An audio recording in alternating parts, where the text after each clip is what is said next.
በነዳጅ ምርቶች የችርቻሮ መሸጫ ላይ የዋጋ ጭማሪ ተደረገ። በዚህም መሰረት በነጭ ናፍጣ ላይ ብቻ በሊትር 10 ብር የዋጋ ጭማሪ ተደርጎ 139 ብር ከ84 ሳንቲም ገብቷል።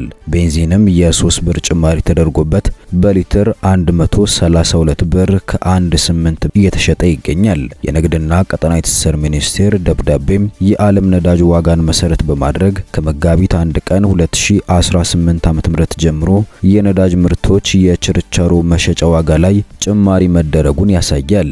በዚህም መሰረት በሊትር ነጭ ናፍጣ 139 ብር ከ84፣ ቤንዚን 132 ከ18 ብር፣ ኬሮሲን 146 ብር ከ14 ሳንቲም፣ የአውሮፕላን ነዳጅ ደግሞ 145 ብር ከ23 ሳንቲም ሆኗል።